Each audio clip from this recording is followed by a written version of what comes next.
जय हिंद दोस्तों, आप सभी का स्वागत है एक बार फिर से आपके अपने यूट्यूब चैनल यूनिक ज्ञान में। आज हम बीए फर्स्ट सेमेस्टर का चैप्टर 5 देखेंगे, जिसमें हमें मौर्य साम्राज्य के विषय में पढ़ना है।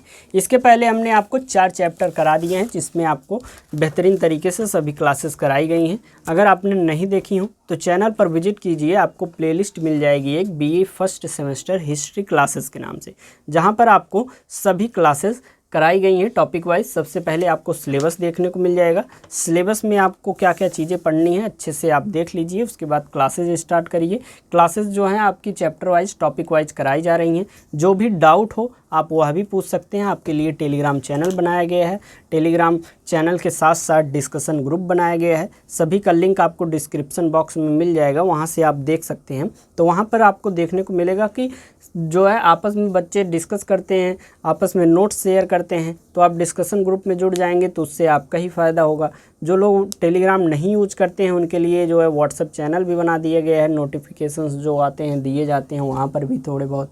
तो जैसे नोटिफिकेशंस का मतलब ये है कि क्लासेस जो हो रही हैं कब से होंगी, कौन सी होंगी, और साथ ही साथ आपको यह भी बताया जाता है कि आपकी यूनिवर्सिटी में कब एग्ज़ाम होंगे। टाइम टेबल आते ही भेज दिया जाता है विभिन्न सभी यूनिवर्सिटियों का। साथ ही साथ जो आपके स्कॉलरशिप कब से फॉर्म भरे जा रहे हैं, सभी जानकारी वहाँ पर दे दी जाती है। तो चलिए चैप्टर को स्टार्ट करते हैं। चैप्टर 5 मौर्य साम्राज्य के विषय में। इसके पहले हमने मगध साम्राज्य का एक प्रकार से उदय समझा था।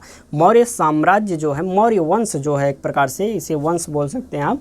मौर्य वंश जो है वह मगध साम्राज्य पर राज करने वाला एक वंश है। हमने आपको पिछले चैप्टर में बताया था कि मगध साम्राज्य में कुल मिलाकर 7 राजवंशों ने शासन किया हुआ था, जिसमें सबसे पहला हर्यक वंश था, शिशुनाग वंश था, नंद वंश था, और उसके बाद मौर्य वंश जो कि आप पढ़ रहे हैं। पिछले चैप्टर में 3 वंशों को आपने पढ़ लिया था। इसके बाद शुंग वंश, कड़ वंश, सातवाहन वंश है जो कि आपके सिलेबस में नहीं है। इसके बाद हम मौर्य साम्राज्य के बाद गुप्त वंश, मौर्य वंश के बाद गुप्त वंश के विषय में जानेंगे। तो मौर्य वंश का स्थापना कैसे हुआ? नंद वंश का जो आखिरी शासक था, आखिरी शासक कौन था, आखिरी राजा कौन था? घनानंद। घनानंद को चाणक्य से मिलकर चंद्रगुप्त ने जो है उसकी हत्या की थी, अकबर से हराया हुआ था। उसके बाद जो है मौर्य साम्राज्य की स्थापना की हुई थी। इतना हम लोग पिछले चैप्टर में समझ चुके हैं। तो चलिए देखते हैं आगे मौर्य साम्राज्य के विषय में। सबसे पहले हम देखेंगे मौर्य साम्राज्य के बारे में जानकारी हमें कहाँ कहाँ से मिलती है। सबसे पहला है पुरातात्विक स्रोत, जैसे कि जूनागढ़ अभिलेख से हमें मिलता है, शाहगौर अभिलेख से, अशोक के अभिलेख से, भवन स्तूप एवं गुफा से, मुद्रा, पंचमार्क, मृदभांड, इन सभी चीज़ों से हमें जानकारी मिलती है किसकी? मौर्य वंश के विषय में। विदेशी यात्रा जो है इंडिका, जो मेगास्थनीज ने लिखी हुई है, उसमें भी मौर्य वंश के विषय में बताया हुआ है। ऑस्टिन और जस्टिन ने भी जो है अपने विवरण में, यात्रा विवरण में जो है मौर्य वंश के विषय में बताया हुआ है। साहित्यिक स्रोत की बात करें तो साहित्यिक स्रोत जो है वह पुराण, अर्थशास्त्र, राजतरंगिणी, मुद्रा राक्षस जो कि विशाख दत्त ने लिखी हुई है, जैन तथा बौद्ध ग्रंथ तथा सरिता सागर, वृहत कथा मंजरी जैन ग्रंथ की जो है, कल्पसूत्र, इन सभी जगहों से हमें जो है मौर्य वंश के बारे में पता चलता है। तो चलिए हम शुरू करते हैं। सबसे पहला राजा जो है कौन होता है? चंद्रगुप्त मौर्य, जो कि प्राचीन भारत का यह राजवंश जिसने 137 वर्ष तक भारत में राज्य किया। इसके स्थापना का श्रेय जो है चंद्रगुप्त मौर्य उसके प्रधानमंत्री चाणक्य को दिया जाता है, क्योंकि चाणक्य को घनानंद ने अपमानित करके दरबार से भगा दिया था। तो चाणक्य ने अपनी एक प्रकार से कसम खाई हुई थी कि आपको जो है साम्राज्य जो है आपका नष्ट किया जाएगा। तो वहाँ पर जब चंद्रगुप्त मौर्य से मिलकर, उनका शिष्य था, उससे मिलकर घनानंद की जो है पराजित करते हैं और मौर्य वंश की स्थापना करते हैं, जिन्होंने नंद वंश के राजा घनानंद को पराजित किया हुआ था। चंद्रगुप्त मौर्य के गुरु और प्रधानमंत्री कौन थे? चाणक्य थे। इन्होंने अपना राजधानी जो है पाटलिपुत्र को बनाया। 322 ईसा पूर्व में चंद्रगुप्त गद्दी पर बैठा हुआ था। इनकी माता का नाम क्या था? मोरा, जिसका संस्कृत में अर्थ मौर्य होता है, इसीलिए इस वंश का नाम मौर्य वंश पड़ा। इनकी शिक्षा जो है तक्षशिला में हुई थी। मौर्य काल में शिक्षा का सबसे प्रसिद्ध केंद्र क्या था? तक्षशिला था। विशाख दत्त ने चंद्रगुप्त मौर्य के लिए वृषल निम्न जाति शब्द का प्रयोग किया हुआ है। विशाख दत्त ने जो रचना की है जिसमें मौर्य वंश के विषय में बताया हुआ है, उसमें चंद्रगुप्त मौर्य को उन्होंने वृषल अर्थात निम्न जाति शब्द का उनके लिए प्रयोग किया हुआ है। चंद्रगुप्त मौर्य का साम्राज्य जो है उत्तर में कश्मीर से लेकर दक्षिण में कर्नाटक, मैसूर तथा उत्तर पश्चिम में ईरान, फारस से लेकर पूर्व में बंगाल तक फैला हुआ था। चंद्रगुप्त मौर्य जो है जब मगध का शासक था तब यूनानी आक्रमणकाली सेल्यूकस निकेटर ने आक्रमण कर दिया था, किंतु चंद्रगुप्त मौर्य ने उसे पराजित कर दिया और उसकी बेटी कार्नेलिया से विवाह कर लिया और दहेज में Aria, Herat, Arachosia, Kandahar, Gedrosia जो है बलूचिस्तान और पेरिपनिसडाई जो काबुल है उसे लिया हुआ था। सेल्यूकस निकेटर आपको याद होगा कि जो है इससे पहले कौन सा वंश था? नंद वंश। नंद वंश का आखिरी शासक कौन था? घनानंद। घनानंद के समय पर कौन आया हुआ था? एक प्रकार से आक्रमण इसने किया हुआ था सेल्यूकस निकेटर, और जो है आक्रमण करने से पहले ही वापस वह लौट गया था। वही सेल्यूकस निकेटर घनानंद को समझकर ही फिर से आता है आक्रमण करने, परंतु यहाँ पर चंद्रगुप्त मौर्य रहते हैं और उनको पराजित करते हैं और उनकी जो बेटी रहती हैं कार्नेलिया, जो कि हेलेना भी उनका नाम कहा जाता है, उनसे विवाह कर लेते हैं और दहेज में उनसे कौन कौन सा क्षेत्र लेते हैं? एरिया, आराकोसिया, जेंड्रोसिया और पेरिपनिसडाई अर्थात जो काबुल इस समय का क्षेत्र है और बलूचिस्तान, कंधार और हेरात, इन सभी क्षेत्रों को दहेज के रूप में वह ले लेता है। इस बात का उल्लेख जो है एपियानस नामक यूनानी ही देता है। चंद्रगुप्त मौर्य ने सेल्यूकस निकेटर को 500 हाथी उपहार में दिए हुए थे। अब समझ लीजिए उनसे विवाह हो गया तो उनके पिताजी को उन्होंने 500 हाथी जो है उपहार स्वरूप दे दिया। भारतीय इतिहास का प्रथम महान सम्राट चंद्रगुप्त मौर्य को कहा जाता है। सेल्यूकस निकेटर ने अपना एक राजदूत मेगास्थनीज को चंद्रगुप्त मौर्य के दरबार में भेजा। यूनानी लेखक जो पाटलिपुत्र को पोलीब्रोथा एक प्रकार से वह कहते थे। विशाख दत्त की पुस्तक जो है मुद्रा राक्षस में नंद वंश के पतन तथा मौर्य वंश के उदय की चर्चा है। इसके अनुसार चाणक्य के सहयोग से चंद्रगुप्त मौर्य ने घनानंद का अंत कर दिया और घनानंद की पुत्री जो दुर्धरा है उससे भी विवाह कर लिया था। मेगास्थनीज की पुस्तक जो इंडिका है उससे मौर्य वंश की जानकारी मिलती है। इंडिका में लिखा हुआ है कि मौर्य काल में समाज को 7 भागों में विभाजित किया हुआ था। कौन कौन से 7 विभाग थे मौर्य काल में? पहला था दार्शनिक, दूसरा था अहिर जो कि पशुपालक होते थे, सैनिक, किसान, निरीक्षक, कारीगर और सभासद अर्थात मंत्री। कुल 7 भागों में मौर्य काल का समाज जो है विभाजित था। आगे हम देखेंगे इनमें से सर्वाधिक संख्या जो है किसानों की थी तथा भारतीयों को लिखने में जो है रुचि नहीं थी। अर्थात अब भी आप देखिए यूट्यूब पर क्लासेस ज़्यादा से ज़्यादा क्यों चलने लगी हैं? आप सुनना पसंद करते हैं, लिखना कम पसंद करते हैं। सुनने की आदत, एक प्रकार से कहानी देखिए आप सुन लेते हैं, आपको याद हो जाता है, लिखते हैं, लिखकर भी याद होता है। तो उस समय के जो व्यक्ति थे वह जो एक प्रकार से यात्री थे, वह कहता है कि भारतीय जो थे उन्हें लिखने की रुचि नहीं थी, वह सुनते थे। एक प्रकार पहले के राजाओं को भी आप देखेंगे कि वह पढ़ते कम थे, अर्थात कहानियों को, ग्रंथों को कम पढ़ते थे। जो विद्वान उनके दरबार में होते थे वह पढ़कर सुना देते थे। चाणक्य ने अर्थशास्त्र नामक ग्रंथ की रचना की। इससे हमें मौर्य साम्राज्य की राजनीतिक गतिविधि की जानकारी मिलती है। मौर्य वंश के बारे में सर्वाधिक जानकारी चाणक्य की पुस्तक जो है अर्थशास्त्र से मिलती है। नाम अर्थशास्त्र है, इसका मतलब आप इकोनॉमिक्स से संबंधित मत समझ लीजिएगा। अर्थशास्त्र जो है वह एक राजनैतिक एवं प्रशासनिक पुस्तक है। इस पुस्तक के कितने प्राधिकरण हैं? 15 अधिकरण अर्थात लेसन है।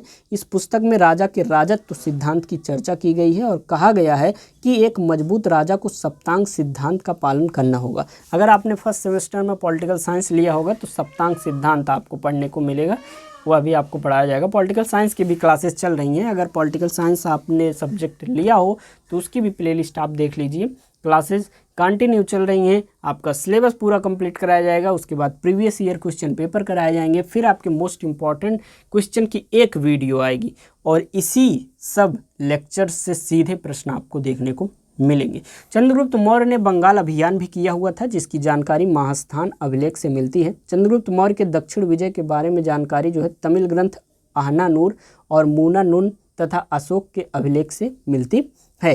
गोरखपुर में स्थित शाहगौर ताम्र अभिलेख से अकाल के दौरान चंद्रगुप्त मौर्य द्वारा किए गए राहत कार्यों की चर्चा है। जैन ग्रंथ रजावली में उल्लेख मिलता है कि चंद्रगुप्त मौर्य अपने पुत्र बिंदुसार को गद्दी सौंप दिए थे और चंद्रगुप्त मौर्य को जैन धर्म की शिक्षा भद्रबाहु के नेतृत्व से मिली। भद्रबाहु के साथ ही चंद्रगुप्त मौर्य जो है कर्नाटक के श्रवण बेलगोला चला गया और जहां पर 298 ईस्वी में संलेखना विधि के द्वारा विधि त्याग दिया। अर्थात संलेखना विधि का मतलब होता है कि खाना पीना त्याग देना और हड्डी एक प्रकार से बन जाना, वही संलेखना विधि हो जाएगा। जब आप त्याग देंगे सब तो उसके बाद आपकी मृत्यु हो जाएगी, वही संलेखना विधि है। तो संलेखना विधि से चंद्रगुप्त मौर्य ने अपने प्राण को त्याग दिया था। किसके अनुयायी थे वे?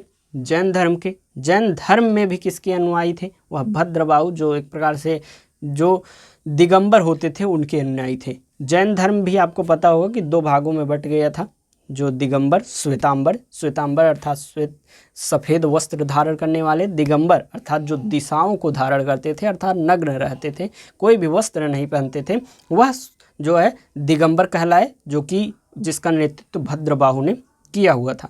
आगे हम देखेंगे ये क्यों कर्नाटक चले जाते हैं, यह भी आपको बता दें। कर्नाटक के श्रवणबेल के उस समय जो है अकाल आ जाता है, तो जैन धर्म का 2 जो एक प्रकार से भाग रहता है, जो श्वेतांबर वाले रहते हैं यहाँ पर रुक जाते हैं, जो दिगंबर वाले रहते हैं, दिगंबर तो वो बाद में बने, तो वह भद्रबाहु के नेतृत्व में जो है दक्षिण में चले जाते हैं और कहते हैं कि हम प्रचार प्रसार करेंगे, और यहाँ पर अकाल आया हुआ था तो यहाँ से चले जाते हैं। तो चंद्रगुप्त मौर्य भी अपनी जो राज्य है उसको बिंदुसार को सौंप देते हैं और वह भी चले जाते हैं, और वहीं पर संलेखना से अपनी जो है प्राण त्याग देते हैं। रुद्रदामन के जूनागढ़ अभिलेख गुजरात से जानकारी मिलती है। चंद्रगुप्त मौर्य के राज्यपाल जो पुष्यगुप्त थे, उन्होंने सरकारी खर्च से गुजरात के सौराष्ट्र में सुदर्शन झील बनवाई थी, और इस अभिलेख ने चंद्रगुप्त मौर्य के पश्चिमी विस्तार की भी जानकारी एक प्रकार से मिलती है।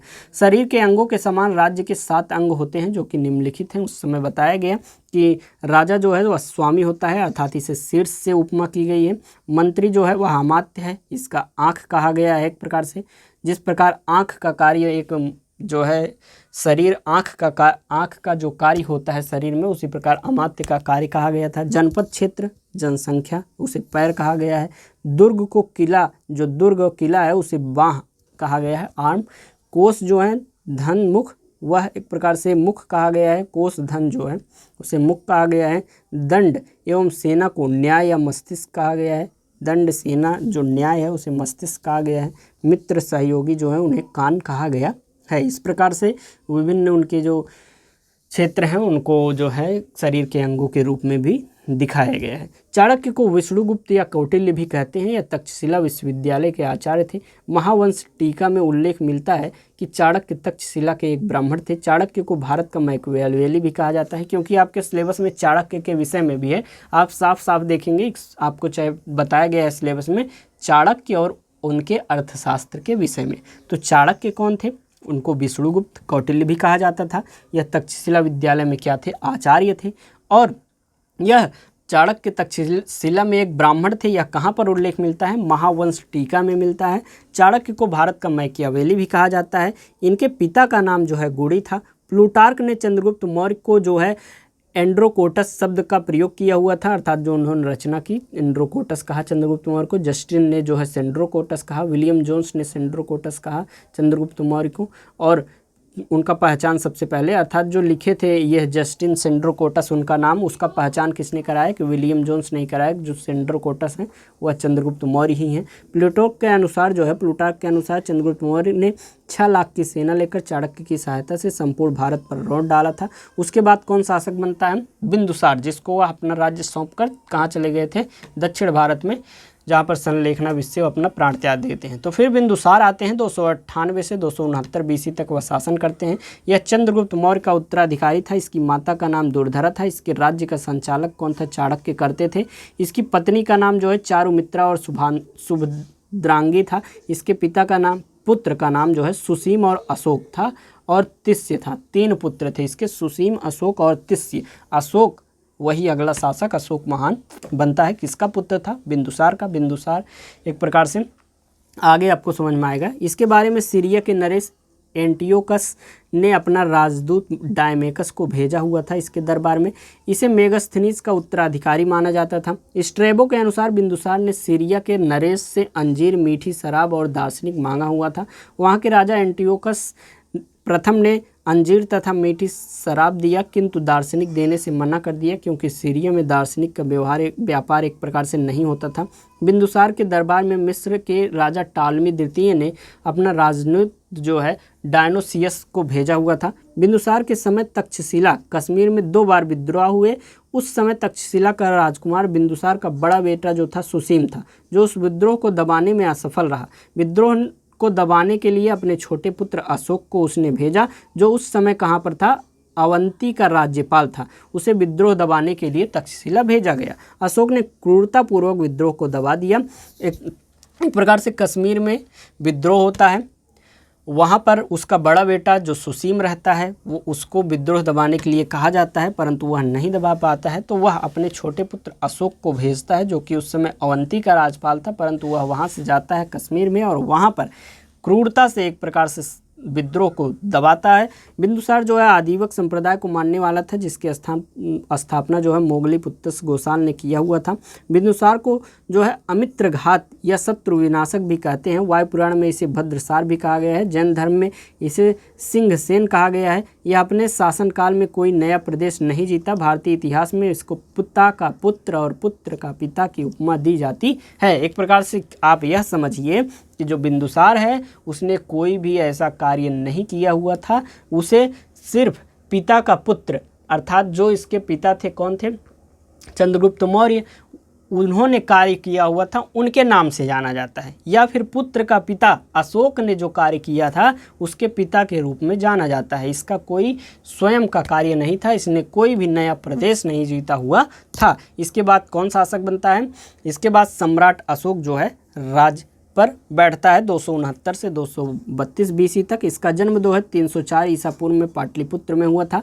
इसके पिता का नाम बिंदुसार तथा माता का नाम सुभद्रांगी था, जिसे धर्मा के नाम से जाना जाता था। बौद्ध ग्रंथों के अनुसार अशोक ने राजा बनने के लिए अपने 99 भाइयों की हत्या करके एक कुआं में डाल दी।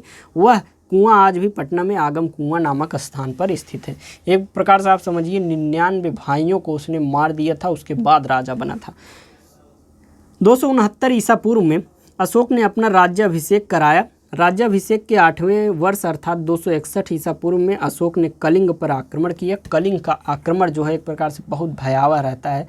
कलिंग के राजधानी तोसली पर अधिकार उसने कर लिया कलिंग का आक्रमण करके। कलिंग आक्रमण की जानकारी खारवेल के हाथी गुफा अभिलेख से मिलती है। इस अभिलेख के अनुसार कलिंग आक्रमण के समय कलिंग का राजा जो है नंदराज था। कलिंग में हुए भीषण नरसंहार को देखकर अशोक का हृदय परिवर्तित हो गया और अशोक ने युद्ध नीति को सदा के लिए त्याग दिया और भैरी घोष के स्थान पर धम्म घोष की स्थापना एक प्रकार से किया। जब वह कलिंग में उसका एक प्रकार से नियम रहता है कि जो भी सामने आए उसको काटते चले जाओ। जो ज़्यादा लोगों को मार के, जो सैनिक एक प्रकार से ज़्यादा सर को समेट कर एक बड़ा सा एक बनाएगा, उसे ज़्यादा इनाम मिलता था। तो ऐसा कुछ बातें भी हैं जो विभिन्न विद्वानों ने बताई हुई हैं। तो उस समय कलिंग में इतना भीषण नरसंहार होता है, इतने लोगों को मारा जाता है, जिससे वह देखता है कि ज़्यादा से ज़्यादा लोग मर चुके हैं, हर एक जगह मरे हुए लोग पड़े हैं। तो उससे उसके मन में जो है हृदय परिवर्तित हो जाता है और वह युद्ध को ही त्याग देता है। ऐसा माना जाता है कि अशोक ने हाथियों को प्राप्त करने के लिए कलिंग का युद्ध जो है किया हुआ था। कलिंग आक्रमण के बाद अशोक ने बौद्ध धर्म अपना लिया। इसे बौद्ध धर्म अपनाने की प्रेरणा उसके भतीजे निग्रोध से मिली, जबकि बौद्ध धर्म की शिक्षा उसे किसने दी थी? उपगुप्त ने दी थी। अर्थात एक प्रकार से आप प्रेरणा के मतलब ये समझ लिए कि आपको मान लीजिए आप यह यूट्यूब चैनल पर पढ़ने आए हैं यूनिक ज्ञान पे, तो आपको किसी ने बताया होगा कि आपको जाइए यूनिक ज्ञान चैनल पर, जो है चैप्टर वाइज क्लासेस मिल जाएंगी। अच्छा, वहाँ पर हर एक तैयारी कराई जाएगी, प्रीवियस ईयर नोट्स दिए जाएंगे। आपने किसी से सुना हो या फिर आप स्वयं देख रहे हो, आपको पता चले कि यहाँ पर चैप्टर वाइज क्लासेस कराई जा रही हैं, पूरा सिलेबस कंप्लीट कराया जा रहा है, तो आप चैनल पर आए हैं। तो प्रेरणा आपको किसने दी? प्रेरणा अर्थात उसको बताया किसने कि बौद्ध धर्म अच्छा है? निग्रोध ने। और बौद्ध धर्म की शिक्षा किसने दी अगर पूछा जाए तो उपगुप्त ने दी हुई थी। अशोक शुरुआत में ब्राह्मण धर्म जो है मानता था, परंतु बाद में बौद्ध धर्म अपना लिया। अशोक का बौद्ध धर्म उसका व्यक्तिगत धर्म था। उसने कभी भी बौद्ध धर्म को राजकीय धर्म घोषित नहीं किया, किंतु अशोक धर्म जो है बौद्ध धर्म को संरक्षण यह देता था। अशोक ने बौद्ध धर्म के प्रचार के लिए अपने बेटे महेंद्र एवं बेटी संघमित्रा को श्रीलंका भेजा हुआ था। बौद्ध धर्म ग्रहण करने के बाद अशोक ने अपने राज्याभिषेक के 8वें वर्ष धर्म यात्रा प्रारंभ की, जिसका क्रम इस प्रकार है। पहले वह बोध गया, कुशीनगर गया, लुम्बिनी नगर गया, कपिलवस्तु, सारनाथ, फिर श्रावस्ती। इसने जो है धर्म यात्रा प्रारंभ की हुई थी। अशोक ने अपने शासन के 10वें वर्ष सर्वप्रथम बोध गया की यात्रा की। उसके बाद 20वें वर्ष लुम्बिनी नामक ग्राम की यात्रा की और कर को घटाकर 1/8वां भाग कर दिया। अशोक के काल में तीसरी बौद्ध संगति हुई थी जो कि 255 ईसा पूर्व में पाटलिपुत्र में हुई थी, जिसका अध्यक्ष जो है मोगलीपुत्तिस था। श्रीलंका के राजा ने सिंघली संप्रदाय को छोड़कर बौद्ध धर्म अपना लिया। अशोक धार्मिक रूप से सहिष्णु था, अर्थात वह किसी भी धर्म में भेदभाव नहीं करता था। कुछ विशेष बातें हैं जो मौर्य वंश की हैं। श्रीलंका का राजा जो है अशोक के उपदेशों का पालन करते थे, किंतु श्रीलंका अशोक के अधीन नहीं था। एक प्रकार से आप समझ लीजिए कि जो अशोक था इतना क्रूर शासक पहले था। कलिंग का युद्ध उसने देखा, आपको देखने को मिला। आपको हमने बताया कश्मीर में कैसे क्रूरता से उन्हें विद्रोह दबाया है। तो जब कोई भी क्रूरता का काम वह कर दिया तो आसपास के लोग उससे डरने लगे थे। अगर वह कह देता कि जो यह बौद्ध धर्म है भारत में, यहाँ पर हमारा जो क्षेत्र है सबको धारण करना पड़ेगा, सबको बौद्ध धर्म मानना पड़ेगा, तो कौन ऐसा था मना कर देता, क्योंकि सब जानते थे कि अशोक कैसा था। वह युद्ध अगर करने लगा तो किसी को छोड़ता नहीं था। तो उस समय श्रीलंका पर जब उसने अपने बेटा और बेटी को भेजा तो उन्होंने मान लिया, उपदेश बस माना, उसके अधीन जो है श्रीलंका नहीं था। अशोक के समय मुद्राएं जो हैं सोने की जो थी उसे स्वर्ण, चांदी की उसे कारसारपण कहा जाता था, तांबे की जो थी उसे काकड़ी आदि के होते थे। और अशोक ने आजीवक संप्रदाय के लोगों के लिए गया में स्थित बराबर की पहाड़ियों में 4 गुफा दान किया हुआ था, जिसका नाम सुदामा, कर्ण, चौपाड़ और विश्व झोपड़ी था। आजीविकों के लिए नागार्जुन गुफा दशरथ द्वारा प्रदान किया गया था, इसका उत्तराधिकारी कुणाल था।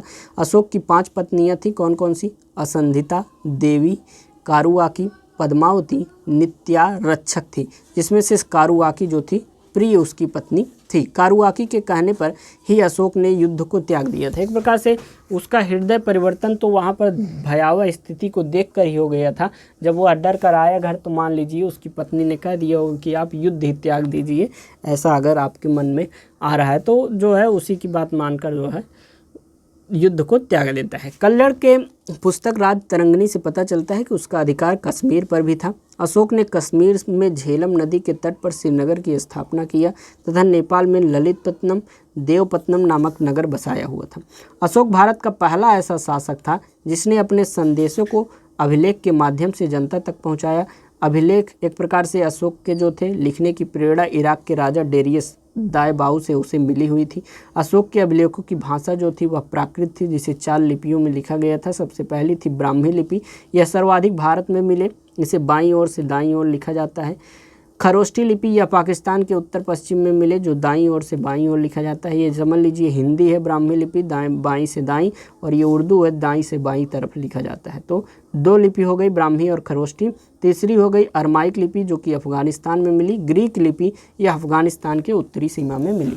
अभी हमने आपको क्या बताया कि अभिलेख विभिन्न उसने लिखवाए हुए थे। तो अभिलेख किसमें लिखवाए हुए थे? अलग अलग क्षेत्रों में जो है अलग अलग लिपि में लिखवाए हुए थे। कौन कौन से हो गए? ब्राह्मण जो ब्राह्मी लिपि, खरोष्ठी लिपि, अरमाइक लिपि और ग्रीक लिपि। आगे हम देखेंगे अशोक के शिलालेख को पहली बार जो है टी फैंथलन ने 1750 ईस्वी में खोजा हुआ था। अशोक के अभिलेख को पढ़ने की समझने की पहली सफलता जो है 1837 में जेम्स प्रिंसेप को मिली थी। अशोक ने अपने अधिकतर अभिलेखों में अपना नाम देव नाम प्रियदर्शी देवताओं का पसंद लिखा हुआ था। मध्य प्रदेश के गुर्जरा तथा कर्नाटक की मौस्की नेद्र तथा उद्लेखन अभिलेख में अशोक का स्पष्ट नाम जो है अशोक लिखा हुआ था। भानु अभिलेख में अशोक के लिए मगध सम्राट नाम लिखा हुआ था। असम से अशोक की कोई साक्ष्य नहीं मिलता है, जिससे यह पता चलता है कि यह क्षेत्र जो है अशोक के साम्राज्य से बाहर था। अशोक 84,000 स्तूपों का एक प्रकार से निर्माण कराया हुआ था। पहले हमने आपको सभी युद्ध कहानियाँ तो बता ही दी थी, ये सब फैक्चुअल चीज़ें थी, तो जल्दी जल्दी हमने आपको बता दी। कोई भी डाउट अगर आपको हो रहा हो तो आप कमेंट सेक्शन में पूछ सकते हैं, आपके डाउट को क्लियर किया जाएगा। नोट्स तो आपको जो है मिल ही जाएंगे अगर आप जो है ग्रुप में ज्वाइन होते हैं। बाकी आप अपना हैंड रिटन नोट्स बना सकते हैं। अशोक के शिलालेखों को 3 भागों में भी बांटा गया था। कौन कौन सा? पहला शिलालेख, दूसरा स्तंभ लेख। शिलालेख अर्थात जैसे कि जो शिला पर लिखा जाता था शिलालेख, स्तंभ लेख जो स्तंभ पर लिखा जाता था स्तंभ लेख, गुहा लेख जो गुहा में अर्थात गुफाओं में लिखे जाते थे उसे गुहा लेक कहा जाता था। अशोक के उत्तराधिकारियों की बात करें तो 232 ईसा पूर्व में पाटलिपुत्र में जो है अशोक की मृत्यु हो जाती है। इसके बाद मगध की गद्दी पर अशोक का पुत्र कुणाल बैठता है। अशोक के पौत्र दशरथ ने 8 वर्षों तक शासन किया हुआ था। अशोक की भांति उन्होंने देवनाम प्रिय की उपाधि धारण किया तथा आजीवक संप्रदाय के साधुओं के लिए जिले में नागार्जुन पहाड़ी पर 3 गुफाओं का निर्माण उन्होंने कराया हुआ था। अशोक का कोई भी उत्तराधिकारी योग्य नहीं था। मौर्य वंश का अंतिम शासक जो था वृहद्रथ था, जो एक कमजोर तथा अयोग्य शासक था। इसके शासनकाल में कलिंग नरेश खारवेल ने कलिंग को मगध से स्वतंत्र कर लिया। वृहद्रथ का सेनापति जो पुष्यमित्र शुंग था, जिसने सेना के निरीक्षण के दौरान वृहद्रथ की हत्या कर दी और मौर्य वंश के स्थान पर शुंग वंश की स्थापना कर दी। यहाँ पर मौर्य वंश आपका समाप्त होता है। आखिरी पॉइंट हम देख लेंगे मौर्य वंश के पतन के क्या कारण है। सबसे पहले जो कि अशोक ने युद्ध का त्याग कर दिया। दूसरा, अशोक का बौद्ध धर्म के प्रति अत्यधिक जो झुकाव होना, वह ज़्यादा धार्मिक हो गया। बौद्ध धर्म के लिए विभिन्न दान करने लगा, अधिक से अधिक वो जो है धन खर्च करने लगा। तो ये सभी कारण रहे मौर्य वंश के पतन के। अशोक ने बौद्ध भिक्षुओं को इतना दान दिया कि आर्थिक संकट उत्पन्न हो गया। पतन का सबसे बड़ा कारण जो है अशोक के उत्तराधिकारी का अयोग्य होना था। साथ ही विभिन्न अधिकारी भ्रष्टाचार में लिप्त हो गए। मौर्य काल में जो है वर्ष की शुरुआत आषाढ़ महीने में होती थी। यह जो है आप याद रखिए, बहुत ही मेन पॉइंट है आपके लिए। तो आपने देखा मौर्य वंश का उदय कैसे हुआ, मगध साम्राज्य पर इसने शासन किया, कैसे उसका अंत हुआ, हर एक चीज़ को आपने अच्छे से समझा। कोई भी डाउट हो तो आप कमेंट सेक्शन में पूछ सकते हैं। बाकी आप टेलीग्राम चैनल ज्वाइन कीजिए विभिन्न नोटिफिकेशंस के लिए। आपस में डिस्कशन के लिए डिस्कशन ग्रुप ज्वाइन कीजिए। आप हमसे भी सीधे यहाँ प्रश्न पूछ सकते हैं। जो टेलीग्राम नहीं यूज करते हैं उनके लिए व्हाट्सअप चैनल है, व्हाट्सअप चैनल यूज करिए। आप उस सबका लिंक आपको डिस्क्रिप्शन बॉक्स में दिया हुआ है। मात्र 25 रुपये में इस नंबर पर मैसेज कीजिए। चैप्टर वाइज क्लासेस के नोट्स आपको मिल जाएंगे। प्रीवियस ईयर को जो क्वेश्चन पेपर है उसके सॉल्यूशन मिल जाएंगे। अच्छे आपकी तैयारी जो है ग्रुप में कराई जा रही है। जो बच्चे जुड़े हैं उनको पता ही है। बाकी चैनल को सब्सक्राइब कीजिए, वीडियो लाइक कीजिए, कमेंट अवश्य करिए कि आपको क्लास कैसे लगी। कोई डाउट हो अभी आप कमेंट करिए, शेयर करिए वीडियो को अपने दोस्तों के पास। मिलते हैं नेक्स्ट वीडियो में। धन्यवाद।